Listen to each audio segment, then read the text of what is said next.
Bien, ben, j'ai fait un détour par Jiffy et j'avais envie de tester ces petites dalles clipsables qui sont faites pour se mettre au sol en façon pelouse synthétique pour mon mur là que j'ai prévu de faire. Alors j'hésite avec plusieurs choses. J'hésite à le faire en ce qu'on appelle mur végétal. On peut acheter des murs végétaux dans les différents magasins, mais c'est grosso modo 60 à 80 euros voire plus. Ou alors ces petites dalles. Et puis là, en fait, je me suis rendu compte de plusieurs défauts. Bon, déjà, mauvaise surprise, malgré que ça soit en rayon promotion, ce n'est pas en promotion. Quoique celles-ci sont pas trop chères, 2 euros la dalle. Par contre, là c'est une grosse blague, 5,75 € la dalle. Ah, non merci. Ça fait beaucoup trop cher. Mais ça m'a permis de me rendre compte du rendu général. Et je pense que la meilleure solution, finalement, pour couvrir à la fois toute la zone et ne pas avoir ces effets de trous, ça va être tout simplement d'acheter du gazon synthétique qui me plaise. Un beau gazon synthétique que je collerai et après moi-même je vais venir, comme j'avais prévu de toute façon à la base, coller des éléments tels que des petites fleurs, des cactus ou n'importe quelle autre petite plante. Mais bon voilà, c'était un petit test, ça va retourner chez Jiffy et dans tous les cas je suis content du rendu que ça pourra me donner plus tard. Bon, ben voyons voir si j'ai pas trouvé mon bonheur par ici. Donc je suis à Décor Discount et tout ça c'est les chutes de gazon synthétique qui font ça avec les moquettes aussi, avec des prix cassés. Et ce modèle là il me plaît bien, ça fait vraiment épais, ça donne vraiment une impression de mousse. Je pense qu'on peut même le former en mettant des choses en dessous. Donc celui-là il me plaît bien.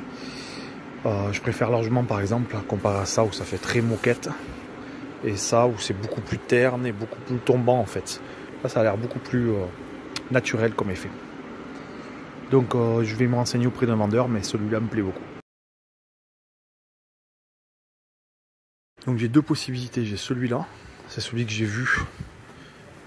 Je trouve que la couleur rend pas mal et au toucher, tu vois, ça fait un effet très naturel, je trouve. Par contre, c'est que du 4 mètres minimum, mais bon, 4 mètres sur 50 cm, ça on peut me faire la découpe. Ça va me faire le même prix que l'autre, le second, c'est celui-là que le monsieur m'a proposé. Mais il est moins agréable et plus sombre, je trouve. Là, par contre, il pourrait me couper que 2 mètres et ça ferait 1 mètre carré, dont 22 €.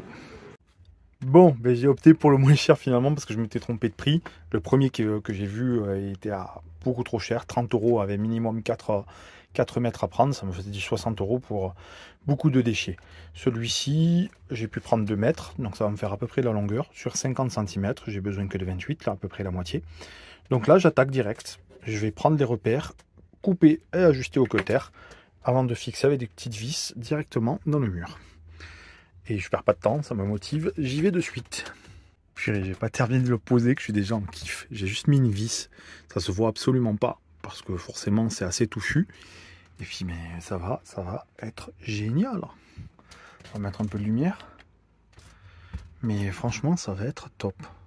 Je n'ai plus qu'à couper en bas, à ajuster sur la largeur et à fixer. Bon ben voilà, j'ai ajusté, j'ai suivi avec le cutter les contours. C'est un peu fastidieux, mais au final, c'est pas très compliqué. Il faut essayer de suivre au plus juste. Ça fait pas mal de fibres à nettoyer. Donc je vais passer un coup d'aspirateur et puis après je vais essayer de fixer un peu mieux. Hop. Voilà, maintenant que j'ai ajusté, on est bon sur le haut, sur le bas, sur le côté. J'ai un peu nettoyé. Il faut pas mal secouer sur les zones où on a coupé, parce qu'il y a beaucoup de fibres qui se défont. Donc il ne faut pas hésiter à secouer un bon coup sur ces endroits-là, histoire de ne pas se retrouver avec des fibres qui se décollent toutes les 5 secondes. Voilà, et puis maintenant je vais passer à la fixation avec la perceuse et des toutes petites vis, c'est des vis de 3. Ça doit être du 16 de longueur, j'ai pas besoin de beaucoup plus, puisqu'en fait quand on les fixe, hop, il faut gratter, aller chercher à l'intérieur, hop, et elle est là, on la voit en brillant. Donc elle est bien masquée après, et pas besoin de faire un truc très très gros. Voilà. Donc c'est parti, je vais fixer un peu partout pour rendre la chose plus rigide, plus homogène. Et voilà donc un premier rendu de ce mur végétal. J'ai inclus des petites pierres en mousse. Je les ai même pas collées, je les ai juste grattées à l'intérieur et je les ai incluses comme ça pour faire un test. Je ne sais pas encore vraiment ce que je vais faire. J'avais pour idée de rajouter des branches ou des lianes, mais bon, il va falloir penser à la praticité et au poids. En tout cas, voilà, vous avez le rendu du mur dans sa globalité. Là, on est sur des couleurs un peu plus sombres. Dès que la lumière passe, ça rend les choses un peu plus acidulées, on va dire, un peu plus claires. Et c'est plus joli aussi. Mais pour l'instant, là, déjà, comme ça, je trouve ça pas mal. Donc, il va me rester simplement à réfléchir quels sont les éléments que je vais inclure. Probablement, je vais continuer à en mettre quelques-uns, mais je vais aussi essayer de trouver des fleurs, des choses un peu plus sympas à y rajouter. Et voilà donc pour le début de ce mur végétal.